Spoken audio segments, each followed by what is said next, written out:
창세기 12장 1절에서 3절 말씀, 구약성경 14페이지 같이 읽습니다. 자, 시작. 여호와께서 아브라함에게 이르시되 너는 너의 고향과 친척과 아버지의 집을 떠나 내가 내게 보여줄 땅으로 가라.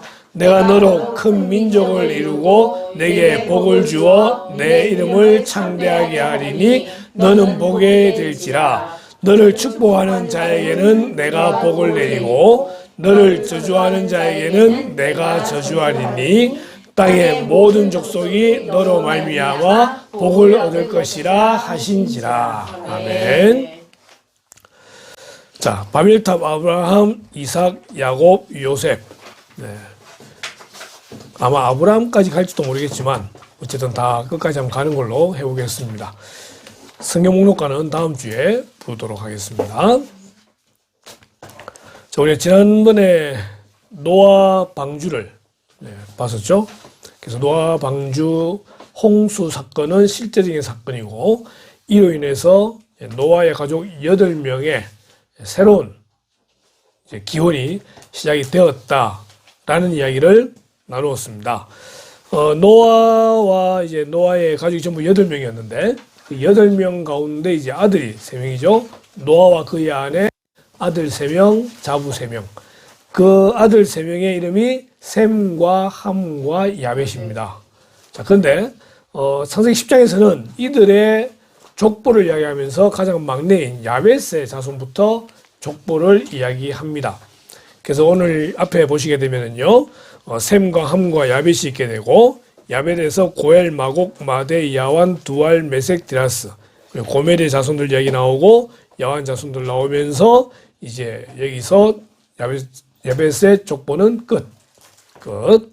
자, 그 다음에 함의 자손입니다. 셈과 함과 야벳 중에서 함에게는 구스, 미스라임, 붓, 가나안, 이런 자손이 있게 되고, 또 각각의 자손들이 쭉 등장하게 되면서 함의 자손도 족본 여기서 끝. 그 다음에 중요한 건 셈이죠. 셈의 자손은요, 엘람, 아수르, 아르박삭, 룻, 아람이라는 이름이 되어있는데, 우리가 주목할 것은 여기서 누가 등장하냐면은 아브라함이 등장을 하게 되더라는 것입니다. 그래서 셈의 후손을 통해서 아브라함까지 오게 되고, 아브라함의 또 후손들로 쭉 해서 역사가 이어져 가는 그 중심에 있다라고 보시면 되겠습니다. 자, 노아 홍수 이후에 셈과 함과 야벳 중심으로 민족의 변화가 있게 되는데, 이런 그림으로 설명할 수 있습니다. 주로 지중해 아래쪽은, 요 색깔이 함의 후손들입니다. 이게 주로 아프리카 대륙이 되겠죠. 아프리카 대륙이 함의 자손이 되고, 그 다음에 왼쪽 위에 쪽, 유럽입니다. 유럽 쪽은 주로 야벳의 자손들이 되겠고요. 오른쪽으로는 셈의 후손이 되는 거죠. 그래서 노아 홍수 이후에 그이 도착했던 아라산을 중심으로 해가지고 오른쪽으로는 셈의 후손, 아래쪽으로는 함의 후손, 왼쪽 위로는 야벳의 후손들이 자리하고 있다. 그래서 인종으로 따지면은 주로 이쪽이 황인종, 아시아계, 그 다음에 유럽, 백인계, 그 다음에 아프리카, 흑인계, 이런 식으로 구분을 지을 수가 있습니다. 중요한 건 이거죠. 오차가 있을 수 있습니다. 네. 있을 수 있습니다.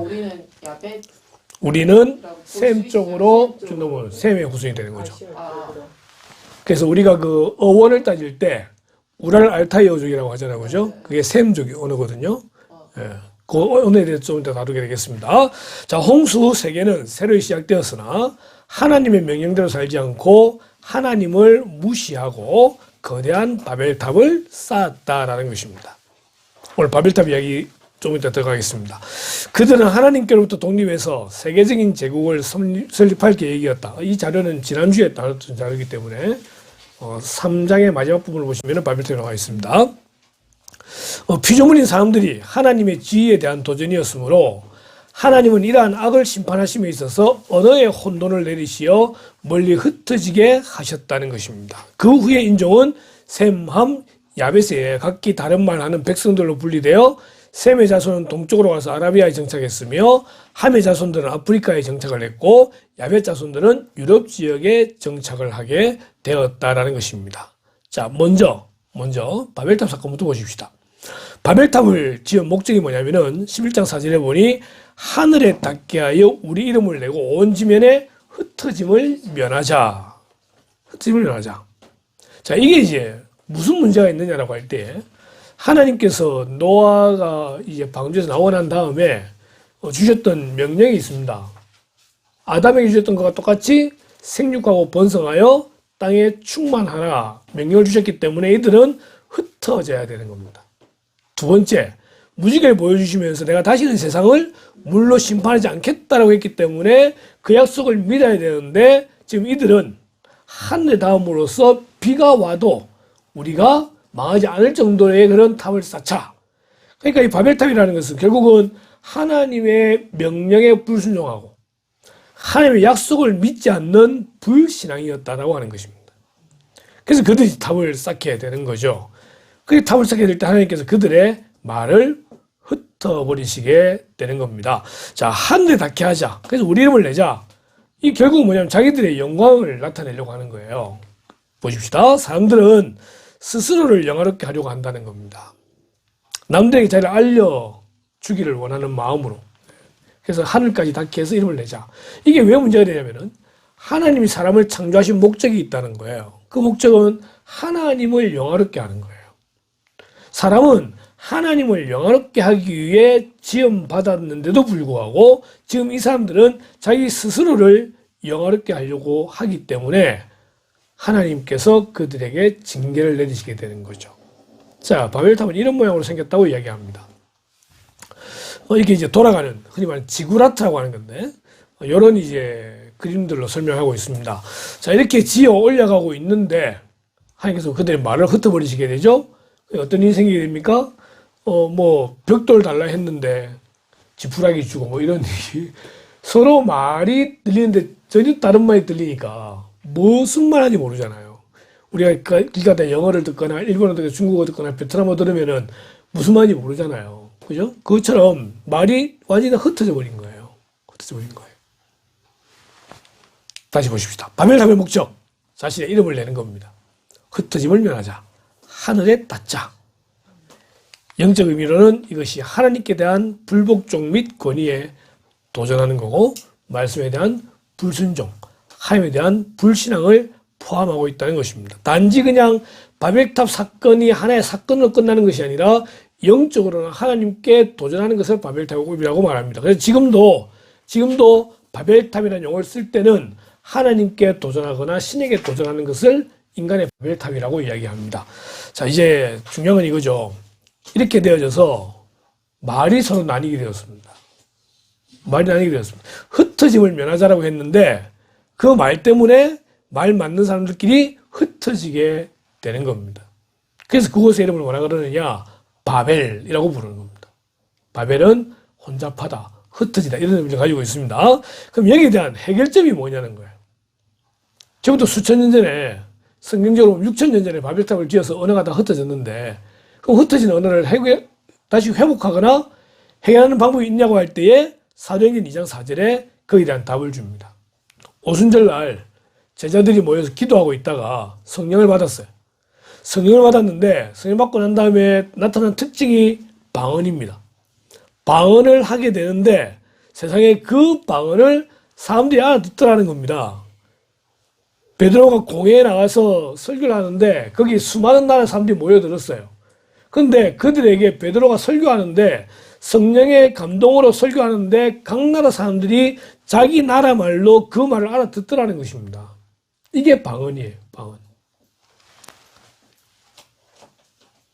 오순절 성령 충만 그걸로 하나 되는데 요즘 시대가 워낙 좋아져가지고 오순절 성령 충만이 아니라 갤럭시 S24 가지고 다 통화가 하나가 되는 거죠. 희한한 시대가 되었습니다. 그냥 나는 한국말 하는데 상대편은 그걸 영어로 알아듣고 베트남어로 알아듣고 해보니까 14개 나라, 13개인가 14개 나라가 돼요. 중국도 그렇고. 그럼 거기도 베트남 말로 하는데 나는 한글로 통역이 되는 거예요. 실시간으로. 예, 그게 S24. 이번에 산 거. 네. 그래 돼요. 원래 언어의 통일은요, 성령 하나님의 성령 충만에 의해서 가능하다. 한 해만 해서 회복될 수 있다고 말하는 것입니다. 자, 이것이 바벨탑입니다. 바벨탑. 자, 그 다음 이제 다시 들어가십시다. 창세기는 기원의 체계면에서 본다면은 모든 것의 시작입니다. 창세기 1장 세상의 기원, 그 다음 1장 16절부터 인류의 기원, 아담과 하와, 3장에 들어가면 세상 죄의 기원, 그리고 죄를 지은 인간에 대해서 말씀하시면서 구속에 대한 약속의 기원, 그래서 3장 15절을 우리 원시복음이라고 이야기하죠. 4장에 들어가면 가족 생활의 기원이 등장을 하게 됩니다. 또 가인이 아벨을 죽이는 그런 이야기도 나오기도 하고요. 그 다음에 4장 중반 이후부터 보면 인간이 이룩한 문명의 기원이 등장합니다. 양을 치는 자, 또 퉁소 잡은 자, 철, 뭐 다 등장하죠. 그 다음에 10장, 11장 들어가면 국가의 기원이 등장을 하게 됩니다. 그리고 12장부터는 히브리 민족의 기원이 됩니다. 그래서 창세기는 모든 것의 기원에 대해 다뤄주고 있다. 심지어 여기 이제 죽음도 시작되게 되고요. 우리 창세기에 대한 이야기를 알고 있을 겁니다. 창세기는 8가지의 주제가 있습니다. 4가지 주제, 4명의 사람.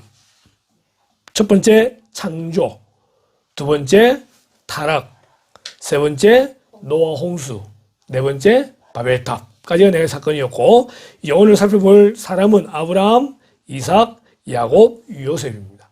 요셉. 이렇게 해서 또 4명의 사람을 살펴볼 텐데, 잠시 하나 막간에 이용한다면은 이 중에서 예수님의 조상이 아닌 사람이 있습니다. 아브라함, 이삭, 야곱, 요셉 중에 누구죠? 요셉입니다. 요셉은 야곱의 11번째 아들입니다. 근데 구속사는 4번째 아들인 유다를 통해서 연결되기 때문에 요셉은 이제 예수님의 조상의 족보에 올라가진 않지만 이 요셉으로 인해서 이스라엘 나라가 형성이 되는 굉장히 중요한 역할을 차지하게 되는 것을 보게 될 겁니다. 자, 한 번 더 족보를 보십시다. 이스라엘 민족의 계보인데요. 나홀과 데라에서 아브라함이 등장하게 됩니다. 이제 아브라함의 아내는 사라 혼자지만 여기에 나중에 척을 두게 되죠. 왜냐면은 사라가 아들 낳지 못했기 때문에 이제 좀 더 다루겠습니다만은 자기의 종이었던 하갈을 이제 남편에게 줘서 아들을 낳게 만들었는데 그 아들이 이스마엘입니다.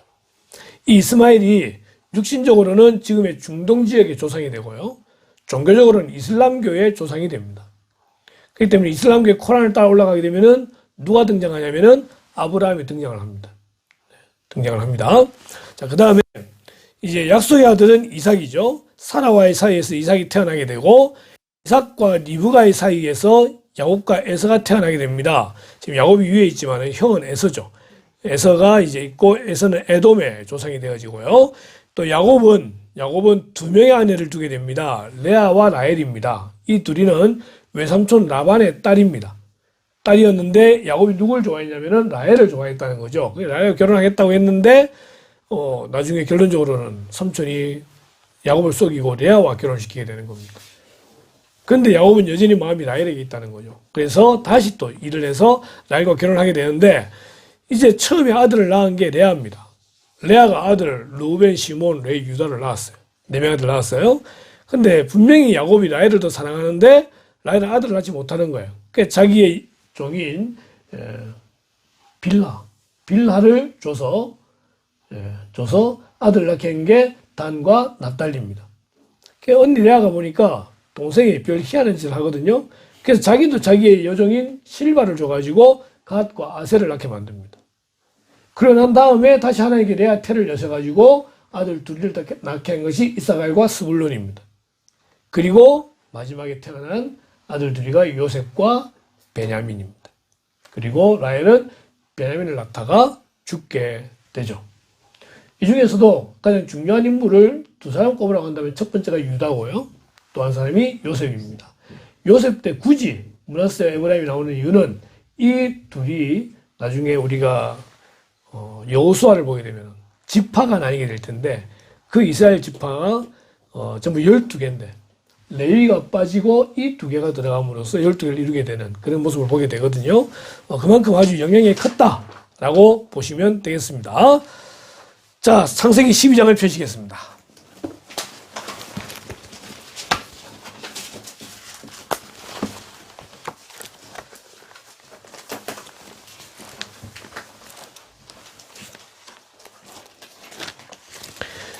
이제부터 한번 잘 따라와 보시기를 바랍니다. 자, 창세기 12장부터 이제 아브라함이 등장하게 되는데 그때의 이름은 아브람입니다. 아브라함이 갈대아 우르에 있었다라고 이제 11장 31절에 되어 있는데 그 갈대아 우르를 떠나서 하란까지 가게 되는데 하나님께서 아브라함을 부르시게 되죠. 그리고 12장 1절, 2절, 3절 아주 중요하고도 유명한 말씀인데 너는 너의 고향과 친척과 아버지의 집을 떠나서 내가 너에게 보여줄 땅으로 가라. 내가 너로 큰 민족을 이루고 내게 복을 주어 내 이름을 창대하게 하리니 너는 복이 될지라. 이게 이제 예전에 너의 본토 친척 아비집 이렇게 나왔었고 너는 복의 근원이 될지라 이랬었는데 아예 복이 될지라로 정해져 있습니다. 너를 축복하는 자에겐 내가 복을 내리고 너를 저주하는 자에겐 내가 저주하리니 땅의 모든 족속이 너로 말미암아 복을 얻을 것이라 라고 하셨고 이때 4절에 보니까 이에 아브라함이 여호와의 말씀을 따라갔다라고 되어 있습니다. 히브리서에 보게 되면은 하나님의 말씀이 있자마자 갈 바를 알지 못하고 따라갔다. 그렇게 이제 이야기를 하고 있습니다. 이때 아브라함 나이가 몇 살이냐? 75세였다는 것입니다. 75세 될 때까지 자녀를 낳지 못했습니다. 아브라함과 사라의 나이 차이는 10살 차이입니다. 그렇기 때문에 어쩌면 육신의 아들을 포기해줄 수도 있었는데 하나님이 나타나셔서 내가 너에게 지시할 땅으로 가라라고 말씀하시면서 자녀에 대한 말씀을 하셨다는 것입니다. 내가 너로 큰 민족을 이루게 하겠다라는 말씀에는 분명히 자녀에 대한 메시지가 포함되어 있는 겁니다. 그 말을 믿고 아브라함은 길을 떠났습니다. 그리고 그 길을 따라 갔던 곳이 헤브론이라는 곳으로서 이제 나중에 이제 가나안 땅을 차지하게 될 그 핵심되는 자리다라고 보면 되겠습니다. 그렇게 이제 옮겨가면서 아브라함이 가장 많이 했던 게 뭐냐? 제단 쌓는 겁니다. 8절, 7절 마지막 부분 보십시오. 자기에게 나타나신 여호와께 그가 그곳에서 제단을 쌓고 9절, 8절 거기서 베델 동쪽 산으로 옮겨 장막을 치니 서쪽은 베델이요 동쪽은 아이라 그가 그곳에서 여호와께 제단을 쌓고 가는 곳마다 제단을 쌓았던 예배의 삶을 살았던 게 아브라함의 아주 중요한 포인트 중에 하나가 되겠습니다. 자, 그런데 그렇게 되었을 때에 흉년이 들었다는 겁니다. 기근이 들어가지고 아브라함이 애굽으로 내려갔습니다. 그렇게 내려갔는데 문제는 자기 아내가 너무 이뻐 보이더라는 거죠. 이게 흔히 말하는 사라 컴플렉스입니다. 왜냐면 그때 내가 65세입니다. 65세가 뭐 그렇게 이뻐 보이겠어요? 그런데 다른 사람들에게 사라가 이뻐 보였다는 겁니다. 이뻤든지 이뻐 보였든지 어쨌든 이 나이에 관계없이 미모를 주지하는 거 사라 컴플렉스 이뻐 보여야 됩니다. 자, 어쨌든 그런 가운데 애굽의 왕이 이제 만약에 아브라함이 이 여인의 남편이면은 자기를 죽일 것 같다라는 거죠. 그래서 남편이 아니라 오빠라고 호칭을 하게 됩니다. 그리고 오빠라고 부르니까 애굽의 왕은 그냥 사라를 자기의 첩으로 취하려고 데려오게 되는 거죠. 이 가운데 하나님께서 그 애굽의 왕의 집에 재앙을 내리시게 되더라는 것입니다. 그래서 바로가 아브라함을 불러가지고 너희 둘이 무슨 관계야? 그러니까 원래는 남편이고 아내인데 뭐 이렇게 이야기하니까 네가 이것 때문에 우리 집을 멸망시키려고 하느냐라고 하면서 온갖 금은보화를 줘서 다시 내쫓습니다. 자, 이때 누가 따라가게 되느냐? 하갈이 따라가게 되는 겁니다. 등장하지 않지만은요. 자, 그 다음에 13장 들어가십시다. 자, 조카가 있습니다. 조카가 이제 롯이라는 조카가 있는데 이 조카가 이제 갈대아우르에서 나올 때부터 같이 움직였다는 거예요. 같이 움직이다 보니까 이제 애굽에서 나왔는데 같이 재물이 많아져 버렸습니다. 그런 가운데 생긴 문제가 뭐냐면은 아브라함하고 조카 롯하고는 아무 관계가 없는데 밑에 있는 종들끼리 서로 싸우는 거예요. 재물이 많다 보니까 우리 양 먼저 물을 먹여야 된다. 뭐 이런 식으로 해가지고 서로 싸우게 되는 이것 때문에 결국 아브라함과 롯이 헤어지게 됩니다. 아브라함이 롯에게 제안하죠. 네가 가고 싶은 땅으로 가라. 그럼 나머지 내가 할게. 이래가지고 가게 된 곳이 소돔과 고모라가 있는 땅으로 가게 되어지고 처음엔 그 성에 들어가지 않았지만은 점점점 결국 그 성에 들어가 버리고 마는 겁니다. 자, 아브라함 오롯이 같이 있을 때는 그룹이 크죠. 족장시대이기 때문에 다른 나라가 공격을 해온다고 하더라도 충분히 막을 수 있어요. 근데 롯이 떨어지고 나니까 좀 왜소해 보이잖아요. 두려울 수 있어요. 근데 하나님께서 그때 나타나셔서 하시는 말씀이 13장 14절에 롯이 아브라함을 떠난 후에 여호와께서 아브라함에게 이르시되 너는 눈을 들어 너 있는 곳에서 북쪽과 남쪽 그리고 동쪽과 서쪽을 바라보라. 보이는 땅을 내가 너와 내 자손에게 주리니 영원히 이르리라. 그리고 다시 한번 말씀하십니다. 내가 내 자손의 땅에 티끌 같게 하리니 사람이 땅에 티끌을 능히 셀 수 있을진데 내 자손도 세리라. 이렇게 말씀해 주시죠. 그리고 18절 또 다시 제단을 쌓는 걸 보게 됩니다. 자, 그런데 14장 들어가니까 롯이 살았던 소돔과 고모라 성이 다른 연합국에 멸망을 당하게 됩니다. 그리고 조카 롯이 포로로 끌려가게 됩니다. 그래서 아브라함이 자기의 사명을 일으키죠. 300명의 군사를 데리고 이제 이들을 구하러 갑니다. 그리고 작전을 잘 세워서 밤에 야습을 해서 결국 그들을 구출해내는 이런 전적을 이제 올리게 됩니다. 그리고 전적을 올리고 돌아오게 될 때에 한 사람을 만나게 되죠. 멜기세덱. 하나님의 제사장이라고 부르는 멜기세덱 만난 이야기가 14장 뒷부분에 등장하게 됩니다. 자, 그러고 난 다음에 15장 들어가면 아브라함이 고민이 생기는 거죠. 지금 자기 조카를 구한다고 했지만 연합국과 싸웠잖아요. 그게 나라예요. 나라. 근데 자기는 아직까지 부족이에요. 만약에 그 연합국이 자기를 쳐들어오게 되면은 한 부족을 날아가는 거는 이건 일도 아닌 거예요. 그런 두려움 가운데 있을 때 15장에 하나님이 다시 나타나시는 말씀이 이 말씀이죠. 15장 1절에 이후에 여호와의 말씀이 환상 중에 아브라함에게 임하여 이르시되 아브라함아 두려워하지 말라. 나는 내 방패요 너의 지극히 큰 상급이니라. 주변국이 덤벼드는데 그럴 위험성이 있는데 그것 때문에 두려워하고 있는데 하나님 하시는 말씀이 나는 너의 방패다. 너의 지극히 큰 상급이다. 이 말씀이 아브라함에게 위로가 되겠죠. 그죠? 그리고 하나님께서 이제 아브라함과 언약을 맺으시게 됩니다. 이때 이제 아브라함 나이가 거의 80세가 넘었을 때인데, 갈대아우르에서 나올 때 하나님 약속하셨던 게 있잖아요. 근데 아직까지 아무런 가망성이 안 보여요. 그러니까 이제 2절에 보니까 아브라함이 이르되 주 여호와여 무엇을 내게 주시려 하나이까? 나는 자식이 없사오니 나의 상속자는 이 다메섹 사람 엘리에셀이니까 종 중에 아주 신실한 종이 있었던 거예요. 거기다 그러면 내가 상속을 할까요라고 하니까 하나님 그게 말씀 안 하시는 거죠. 아브라함이 또 이르되 주께서 내게 씨를 주지 아니하셨으니 내 집에서 길린 자가 내 상속자가 될 것이니라. 그게 아니라 그 사람이 상속자가 아니라 너의 몸에서 나의 자가 내 상속자가 되리라 라고 말씀하시는 겁니다. 이 언약은 좀 이따 살펴보게 될 텐데 이 15장이 참으로 중요한 것은 아브라함과 하나님이 맺은 언약의 장이기 때문에 15장은 정말 중요하다라고 보시면 됩니다. 자, 그런데 이 언약을 세울 때에 아브라함의 마음 가운데 두려움이 있었다는 것입니다. 그 두려움 때문에 13절 말씀에 여호와께서 아브라함에게 이르시되 너는 반드시 알라 내 자손이 이방에서 객이 되어 그들을 섬기겠고 그들은 400년 동안 내 자손을 괴롭히리니 그들이 섬기는 나라를 내가 징벌할지며 그 후에 내 자손이 큰 재물을 이끌고 나오리라.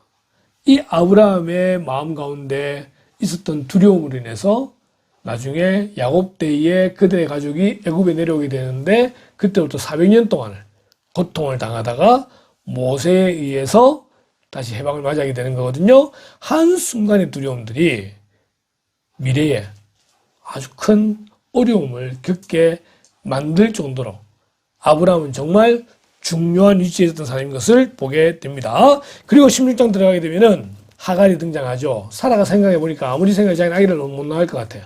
그래서 하갈을 남편과 동침케 하게 되고 거기서 태어난 아들이 이스마엘이 태어나게 되는 겁니다. 내용을 보면 그래요. 하갈이 아주 못됐어요. 임신했다고 해가지고 아무리 임신해도 지가 종이잖아요. 종인데 지가 주인처럼 행사하면서 사라를 막 핍박하고 난리가 난 거야. 예. 근데 어떻게 해서 이미 임신됐으니까. 또 그것도 자기가 그렇게 했었으니까. 어쨌든 그렇게 해서 이스마엘이 태어나게 되었고, 그때 태어났을 때의 나이가 86세였더라고 되어져 있습니다. 자, 그런 다음에 17장 들어가게 되면은 이제는 아브라함 나이가 99세가 되었을 때의 이야기입니다. 13년이 지났고 99세가 되었을 때에 하나님께서 아브라함의 이름을 아브라함으로 바꾸시게 됩니다. 많은 무리의 조상, 이런 이제 이름으로 되게 되고요. 그 다음에 원래 이름도 사레였는데 사라로 이름이 바뀌게 됩니다.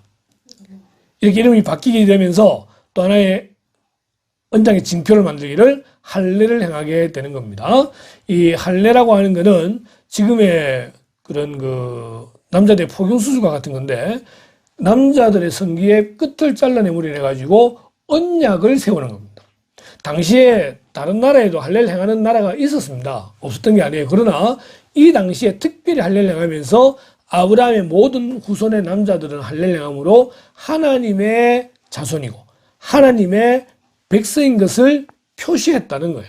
그러니까 이제 의미가 새로워지게 되는 거죠. 옛날에 뿔이라는 TV 드라마 있었는데 아프리카 지역에도 그런 이제 행사들이 있어요. 성인식이라고 딱 하는데 성인식으로 되는 것이 아니라 하나님께서 선택한 백성으로서의 표징으로 행하는 것이 이 당시에 이제 할례가 되었다는 것입니다. 이 당시에 할례가 나중에 보면 굉장히 중요한 역할을 하게 되는데, 지금 시대는 할례가 아닌 세례로 우리는 하나님의 자녀인 것을 표시를 하게 되는 것이죠. 의미는 구약시대의 할례가 신약의 세례다. 그리고 하나님을 믿는 자의 표식이다. 라고 하는 것이 이제 기억을 하고 있으면 되겠습니다. 자, 그렇게 17장 하고 난 다음에 18장 들어가게 되면은 아브라함이 이제 그 앞에 장로문에 있다가 3명의 사람들을 접대하는 모습이 나옵니다. 아브라함은 손님 대접하기를 참 잘했던 사람이에요. 그래서 손님을 대접했는데 알고 보니 하나님이시더라는 겁니다. 예. 하나님과 두 천사. 이제 이때 하나님 성자 하나님이라 그러는데, 자, 그 하나님께서 이제 아브라함에게 내년 이맘때쯤에 네가 아들을 낳을 것이다 라고 이야기하죠. 근데 그 이야기를 누가 들었냐면 사라가 뒤에 들었던 거예요. 사라 들었는데 그때 사라 나이가 89세라는 거죠. 도저히 인간의 몸으로는 아이를 낳을 수 없기 때문에 웃어버렸어요. 웃음을 해서 하나님께서 아들의 이름을 이삭이라고 해라. 이삭의 이름 뜻이 웃음이기 때문에 두 가지의 웃음의 의미가 있습니다. 여기도 이제 우리나라와 같은, 그래서 옛날에 시바지라는 영화가 있었던 것이 집안에 아들을 못 낳으면은 그게 이제 쫓겨나야 되는 칠거지약 중에 하나가 되잖아요. 그죠? 그렇기 때문에 사라도 마찬가지로 그 당시에 그런 이제 분위기 속에 살고 있었는데, 아들을 낳음으로써 자기의 모든 부끄러움과 수치와 잘못됨이 다 물러가게 될 것이기 때문에 그것 때문에 웃게 될 것이라는 의미 하나. 또 하나는 자기의 믿음 없었음을. 그 말 듣고 웃음으로 해서 어떻게 내가 그게 가능할까라고 비웃었던 그런 자기의 신앙 없음에 대해서 항상 회개하는 이름으로 이삭이라고 이름을 부르게 되었다는 것입니다. 그리고 이제 천사가 떠나갈 때에 아브라함이 묻죠. 어디로 가십니까? 라고 물으니까 하나님께서 내가 이제 소돔과 고모라에 간다. 그 들리는 소리가 너무 악한 소리가 들려서 직접 보고 내가 심판하러 간다고 할 때 아브라함이 하나님, 어떻게 의인을 악인과 함께 죽일 수 있습니까? 만약에 소돔과 고모라 성에 의인 50명만 있으면은 살려주십시오. 하나님께서 아브라함의 기도를 들으시고 좋다, 50명 있으면 살려줄게. 근데 아브라함이 생각을 해봐도 50명이 안 될 것 같아요. 하나님 45명으로 좀 강합시다. 하나님이 5명 콜했죠. 그런데 45명도 안 될 것 같아. 40명, 30명, 20명, 결국 마지막 10명까지 내려와가지고 하나님 10명만 있으면 살려주시겠습니까? 하나님 좋다. 그럼 10명만 있어도 내가 살려주겠다. 그런 다음에 천사들이 소돔과 고모라 들어가게 되죠. 그 소돔과 고모라에 19장이 등장을 하게 되는 겁니다.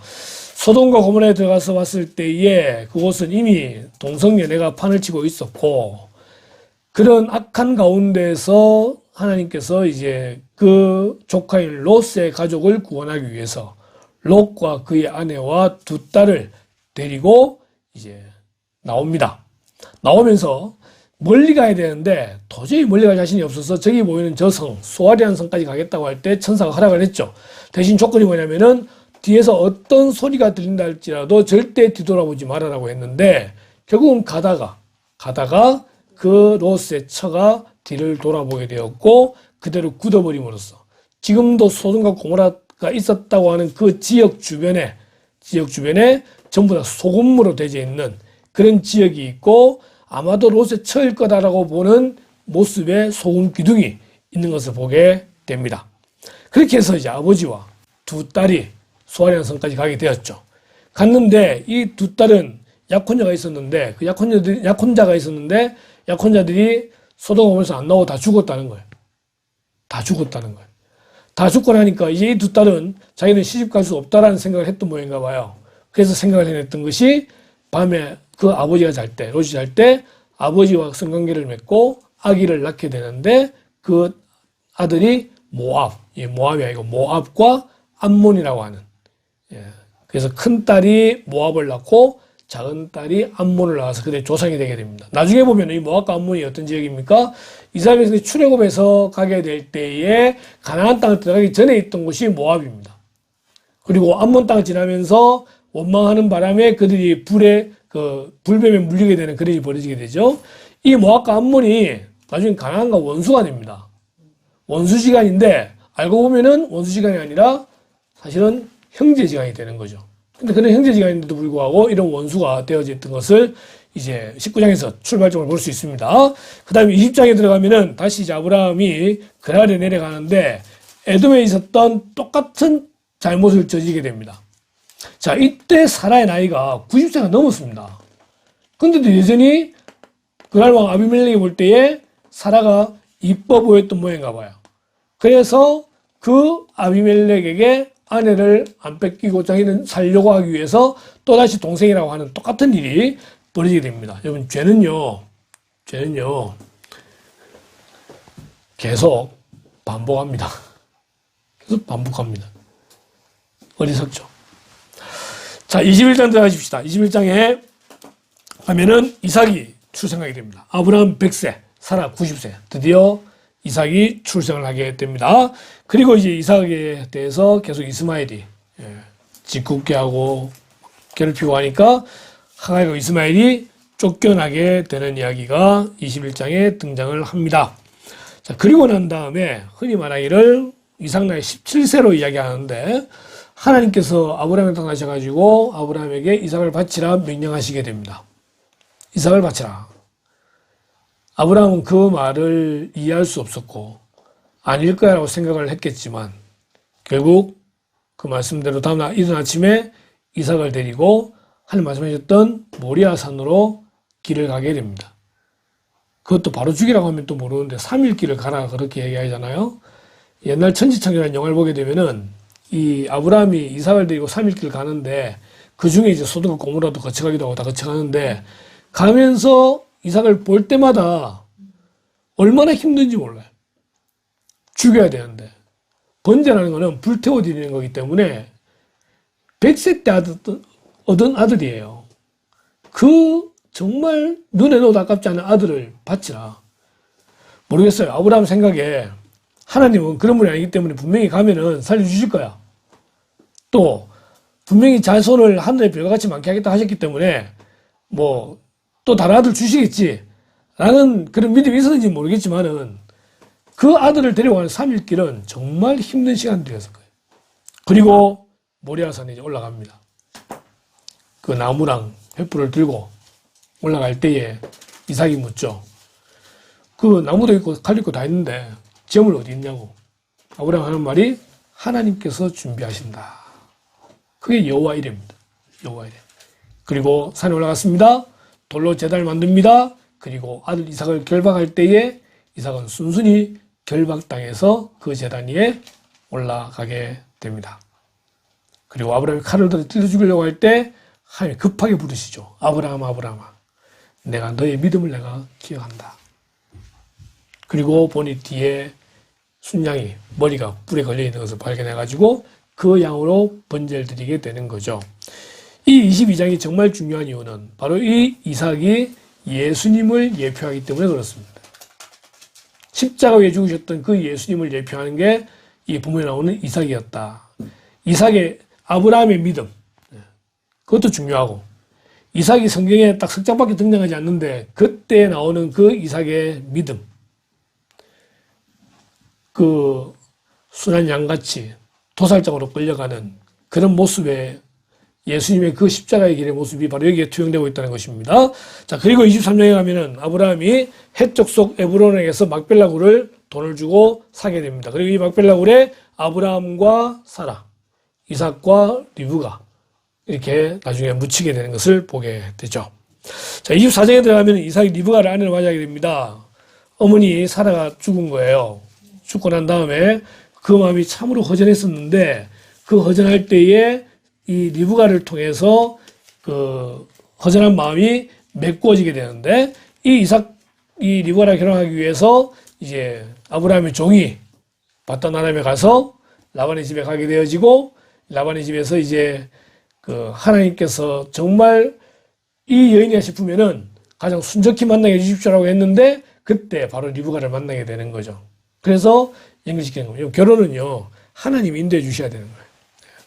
하나님 인도해 주셔야 되는 거예요.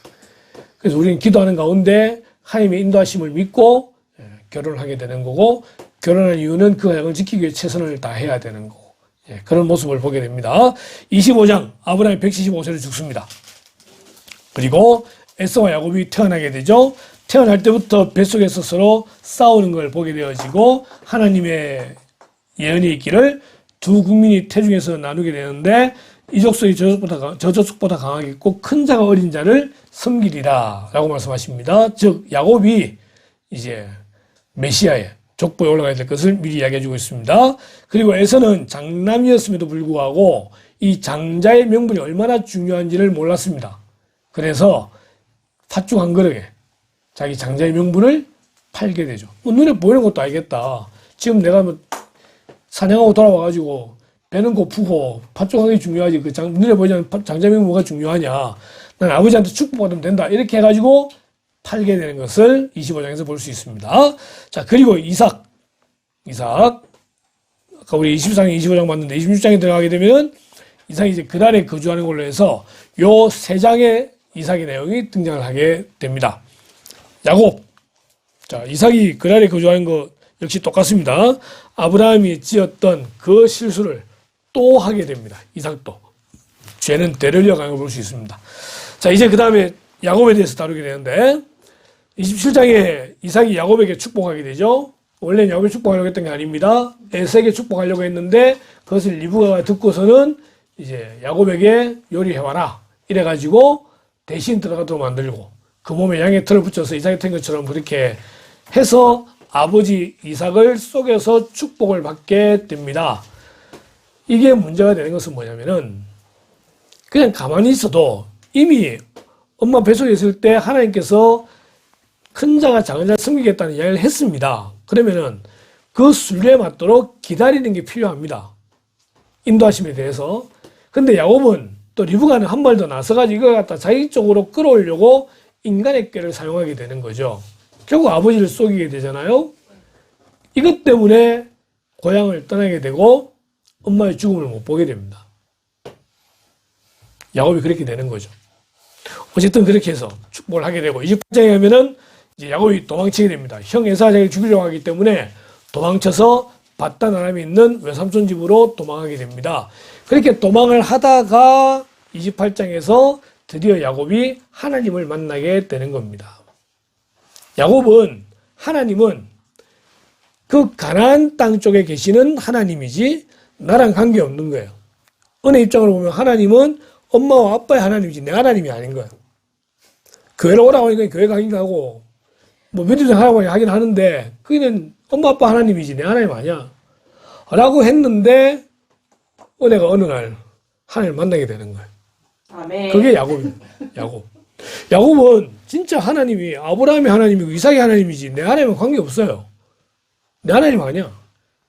근데 거기서 하나님을 딱 만나면서 하나님이 나의 하나님이 되시고 이 돌을 하나님의 기둥의 전으로 삼고 내가 이 모든 10분의 1을 하나님께 드리겠습니다 라고 고백하는 그래서 베델 하나님의 집 하나님의 문 그래서 이 베델이 등장하게 되는 거죠. 하나님을 만난 첫 번째 성수가 중요합니다. 저는 초등학교 5학년 때 교회에서 여름 성경학교 할 때 그때 이제 부목사님이 구원받은 사람 손들어봐라 그래서 손들었어요. 손들었죠. 근데 언제 구원받지 않은 사람 손들어봐라 그래서 또 손들었어요. 혼자 손들었어. 알고 보니까. 그러면 너 일어나야 돼. 너 언제 구원받았어? 이러면 예수님 믿을 때부터요. 이렇게 대답을 했던 적이 있었어요. 근데 그랬던 제가 진짜 예수님 만난 거는 고1 때예요. 고1 때 그의 겨울 무척산 기도원에서 저는 하나님을 만나고 예수님을 인격적으로 만났다라고 저는 고백을 합니다. 그 자리에 제 중생의 자리인 거예요. 그래서 힘들고 어려움이 있을 때마다 무척산을 올라갔었어요. 그리고 뭔가 결정해야 될 때는 항상 무척산에서 결정을 했던 것 같아요. 나중에 야곱도 정말 힘든 시간이 있었어요. 다시 또 등장하겠지만 그 힘들 때 하나님이 뭐라고 말씀하시냐면은 네가 나를 만났던 그곳으로 다시 올라와라. 그게 베델이거든요. 베델로 올라와라. 그래서 엘이 하나님이라는 뜻이에요. 베델에서 다시 만난 하나님을 엘 베델이라고 이야기해요. 누구나 그런 신앙의 자리가 있어야 돼요. 그런 고백이 있어야 돼요. 29장 야곱이 레아와 라헬을 아내로 맞이하게 됩니다. 라반이 그렇게 이야기하죠. 내가 라헬을 줄 테니까 7년 동안 일을 해라. 7년 동안 일하면은 라헬을 아내로 주겠다라고 했는데 이스라엘 결혼은요 남자 따로 여자 따로 결혼합니다. 결혼하고 나서 합방을 하고 난 다음에 여자가 누군지 알게 되는 거예요. 결혼식이 잔치 따로따로 하고. 그래서 자고 났는데 보니까 라헬이 아니고 레아인 거예요. 그래서 가서 이야기하죠. 왜 이랬냐 라고 하니까 우리 동네 풍습이 동생 먼저 시집 보내는 경우는 없다. 근데 네가 라헬을 그렇게도 원한다고 한다면은 7일 후에 다시 라헬을 아내로 맞이해라. 대신 그 대가로 7년 동안 일을 해라. 그래서 라헬을 맞이하기 위해서 그렇게 하기로 했죠. 성경을 보니까 얼마나 야곱이 라헬을 사랑했는지 레아를 위해 7년, 라헬을 위해 7년, 14년 동안 일을 했는데 수일 동안 일한 것처럼 그런 이제 마음으로 일을 했다고 되어 있어요.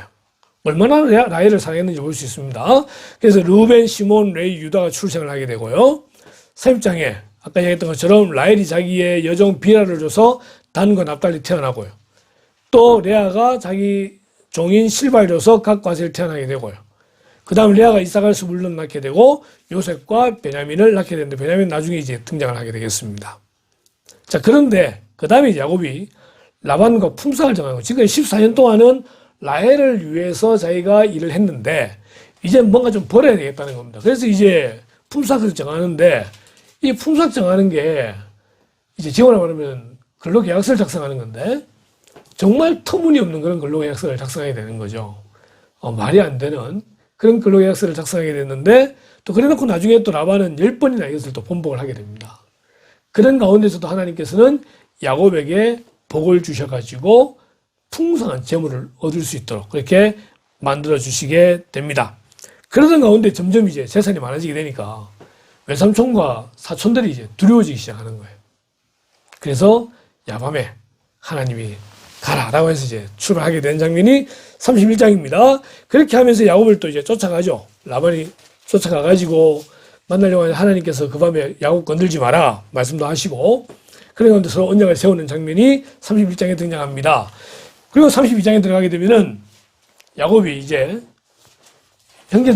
형인 에서를 곧 만나게 되는데 소문을 들어보니까 그 형이 자기를 죽이려고 400명의 군사를 이끌고 온다는 말이 들린 겁니다. 그래서 그 400명의 군사를 끌어오는 형의 모습을 생각하니까 기가 찬 거예요. 그래서 자기의 모든 재산들을 네 대로 나누어 가지고 이제 각각의 아내들과 함께 들여보내면서 혹시나 에서의 집안을 만나게 되면은 물어볼 거다. 이게 뭐냐? 그러면은 우리 주인이 그의 형 에서에게 바치는 재물입니다라고 이야기를 해라. 이런 식으로 다 보내놓고 나서 혼자 야복 강가에서 기도하게 됩니다. 뭘 기도해야 될지도 모릅니다. 그냥 당장 내일 만나면 형한테 죽겠구나 생각을 하고 있는 그 절망의 순간에 야복 강가에 앉아서 있을 때에 한 천사를 만나게 되죠. 그 천사 대뜸 씨름하자 그래가지고 씨름을 하게 되는데 밤새도록 씨름을 하게 됩니다. 밤새도록 씨름하게 됩니다. 그렇게 죽을 고생을 하며 씨름하다가 마지막에 이제 나를 축복하지 않고 당신 갈 수 없습니다. 라고 매달리는데 그때 천사는 말이 너 이름이 뭐냐? 제 이름은 야곱입니다. 야곱 뜻이요. 형의 발꿈치를 잡은 자, 그런 뜻입니다. 형 에서는 붉다. 붉은 그런 색깔의 붉다고 동생 야곱은 형의 발꿈치 잡은 자인데 이 사사건건 형의 발꿈치 잡고 있었잖아요. 그죠? 근데 나는 형의 발꿈치를 잡았고 아버지 이삭과 형 에서를 속였고 외삼촌을 속였고 평생을 속이는 삶으로 살아왔습니다. 라고 지금 고백하고 있는 거예요. 그럴 때 천사 하는 말이 너의 이름을 다시는 야곱이라 하지 말고 이제는 이스라엘이라 해라. 자, L자 들어가면 이름에 뭐가 들어간다고요? 하나님이 들어가는 거예요. 하나님과 겨루어 이겼다는 말이에요. 천사가 씨름했잖아요. 씨름했는데 결국 야곱이 이겼다는 거예요. 우리 이 씨름을 기도라고 이야기합니다. 죽음을 앞두고 목숨 걸고 기도하고 축복을 원했던 그 야곱이 드디어 하나님과의 싸움에서 기도에서 이겨서 이름이 바뀌는 그런 노력을 보게 되죠. 그래서 이제 그 일을 지나갈 때에 해가 떠오르게 되는 겁니다. 그를 하나님의 얼굴이라고 해서 분이엘이라고 이야기하는 거죠. 분이엘. 하나님을 딱 만나는 겁니다. 그 33장 들어가니까 에서와 야곱이 서로 상봉하게 되는데 어제까지만 해도 분이엘 이전만 하더라도 죽는다 생각했는데 분이엘을 경험하고 나니까 이제는 형의 얼굴을 보는데 형의 얼굴이 하나님의 얼굴 같아 보이더라는 거예요. 내가 형을 보니 하나님을 보는 것 같습니다. 너무 둘 사이 잘 해결됐어요. 해결됐는데 34장이 나오죠. 야곱에게 가장 힘든 때입니다. 그는 그의 딸 디나가 세겜족의 추장한테 강간을 당하는 겁니다. 근데 이 세겜족 그 추장의 아들 이름 세겜인데 이 디나를 좋아했어요. 그래서 사람을 보내서 결혼하게 해달라고 요청하게 되는 거죠. 근데 문제는 뭐냐면은 이 세겜족은 이방인이라는 겁니다. 할례받지 않은 이방인이라는 거죠. 이 시몬과 레아가 특별히 분노하면서 왜냐면은 자기 엄마가 누굽니까? 레아입니다. 디나는 레아의 딸입니다. 친동생이에요. 자기 동생이 욕보인 거에 대해서 견디지 못하는 거예요. 그래가지고 꾀를 냈는데 결혼을 허락하는 겁니다. 단 결혼을 허락하는데 우리는 할례받은 민족이기 때문에 너희 모두 할례를 받아야 그래야 우리가 결혼하겠다 라고 해서 마침 그 세겜도 찬성을 하고 해서 모든 그 세겜의 족속들이 남자가 다 할례를 받았습니다. 그리고 가장 힘들 때 3일째 되는 날에 시몬과 레이가 그 모든 남자들을 다 죽여버립니다. 할례라고 하는 것은 하나님의 백성된 표식입니다. 거룩한 거예요. 그것을 자기의 복수에 활용하는 하나님의 이름으로 굉장히 못된 짓을 하는 그게 이 둘의 모습이었다는 거거든요. 십자군 전쟁을 좋게 표현할 수도 있지만은 당시에 영국이나 또는 뭐 포르투갈, 뭐 스웨덴 이런 나라들 스페인 나라 보면은 기독교를 전한다는 핑계 대고 굉장히 많은 식민 나라를 탄압했던 걸 보게 됩니다. 그거는 올바른 게 아닙니다. 하나님의 이름으로 상대국을 멸망시키고 그건 아닌 거죠.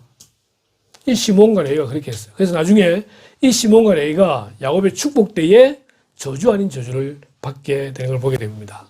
이렇게 되었을 때에 이제 야곱의 가족은 어떤 고민을 하게 됩니까? 한 족속을 멸망시켰기 때문에 다른 족속들이 자기들을 공격할 수 있는 위험에 노출된 거예요. 그때 하나님께서 다시 야곱을 부르시죠. 네가 나를 만났던 베델로 올라와라. 너희 모든 이방신들을 다 버리고 옷을 새롭게 갈아입고 그렇게 갈 때에 하나님께서 막으셔서 다른 나라들이 이 야곱의 일행을 해치지 못하도록 막아서고 야곱은 다시 베델에서 하나님 만남으로써 엘 베델의 하나님을 체험하는 일이 있게 됩니다. 그리고 라헬이 상고로 죽게 되고 베냐민 출생하게 되고 이삭이 죽게 되는 장면이 35장입니다. 그리고 36장에는 에서의 자손에 대한 이야기를 다루고 있죠. 그럼 마지막에 이제 요셉에 대한 이야기 넘어가게 됩니다. 이렇게 하면은 오늘 아브라함 끝 못 내는 수가 있습니다. 창세기 50장까지만 이야기하고 다른 질문들은 다음 주에 하는 걸로 그렇게 생각할게요. 다음 주도 아니구나. 다음 주도 또 다음 행사가 있으니까. 자, 요셉 47장 꿈꾸는 요셉입니다. 무슨 꿈을 꾸게 되죠? 처음에는 11개의 이삭이 자기 볕단이 절하는 꿈을 꾸게 되고요. 두 번째는 하늘의 해와 달과 11개의 별이 자기 별한테 절하는 꿈을 꾸게 되죠. 형제들에게 이야기하게 됩니다. 형제들이 요셉을 미워하고 있다가 어느 날 아버지 심부름으로 온 요셉을 상인에게 팔아버리게 됩니다.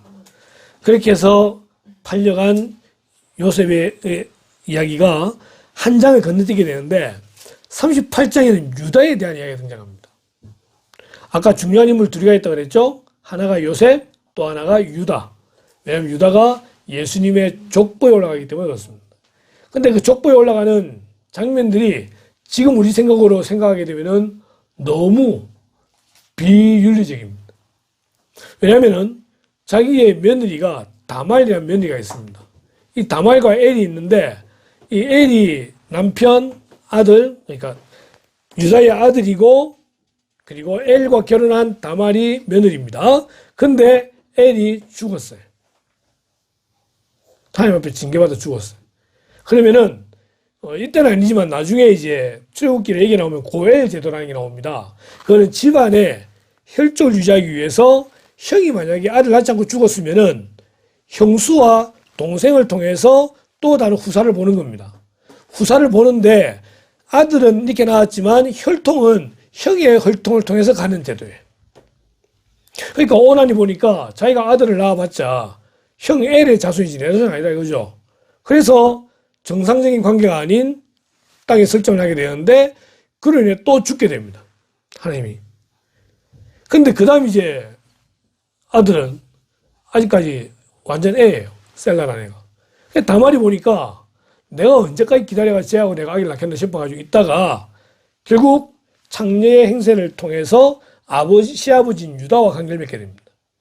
그리고 그 사이에서 베레스와 세라라고 하는 아들이 태어나게 되는데 이게 이제 우리가 볼 때는 너무 비윤리적이고 어떻게 이런이 가능하겠냐라는 생각을 할 수 있습니다. 그런데 나중에 예수님 족보에 나오는 그 족보에 나오는 5명의 여자를 볼 때에 다말이 있죠? 그 다음에 룻이 있습니다. 룻도 이방인입니다. 이방인이고 이미 결혼을 했는데 남편이 죽었어요. 그래서 와가지고 유력자인 이제 보아스와 다시 결혼을 통해서 아들 태어나게 되죠. 그 다음에 다윗 같은 경우도 밧세바와의 사이에서 태어난 아들 솔로몬을 통해서 이어지게 되는데 밧세바도 일단 이방인이기도 하지만은 결국 그도 자기 남편 우리아를 죽게 만든 이런 식이라는 거죠.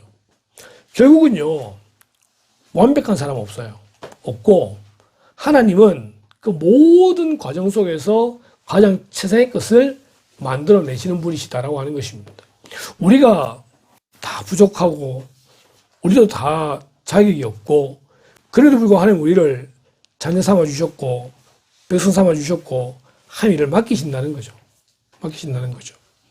그래서 38장이 이렇게 중간에 끼어 들어가 있는 겁니다. 39장 애굽에 팔려갔습니다. 팔려가서 시위대장인 보디발의 집에 가진 총무가 되어졌는데 잘 나가던 요셉이 보디발 아내 유혹 때문에 그걸 피했는데 옷을 놓고 가는 바람에 오해를 받아서 감옥에 갇히게 됩니다.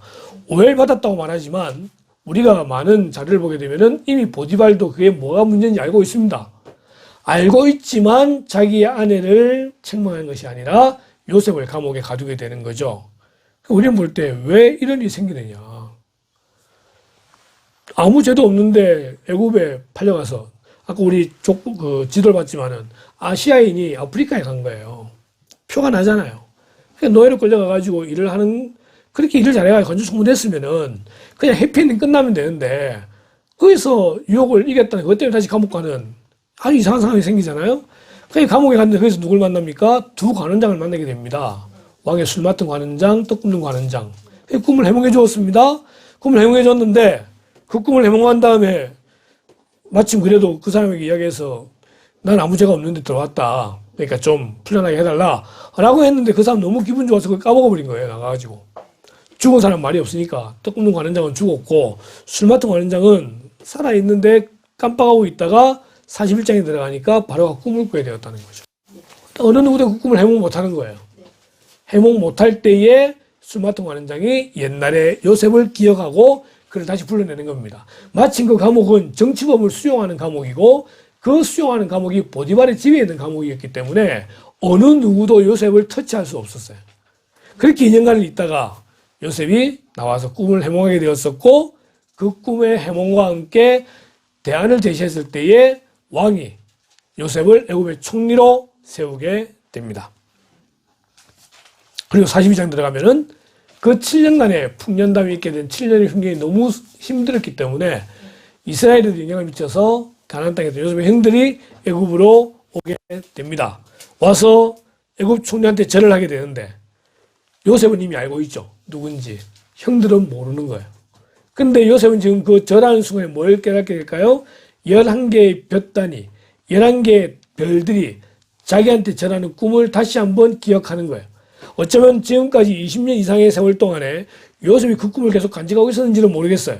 그 성경이 안 나오니까. 하지만 분명히 요셉은 그 꿈을 마음에 품고 있지 않았었을까. 한데 지금 그 꿈이 이루어지고 있는 거예요. 근데 거기에 누가 없냐면 자기의 친동생인 베냐민이 없는 거예요.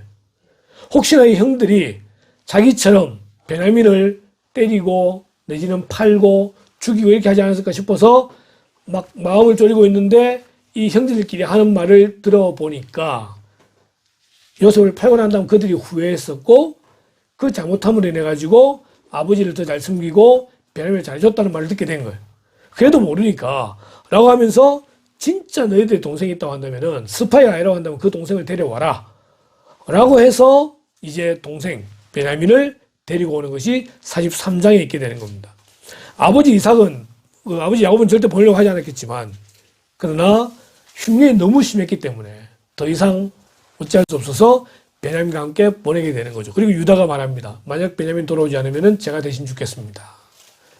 그리고 돌아왔을 때에 요셉이 은잔으로 베냐민을 잡으려고 하죠.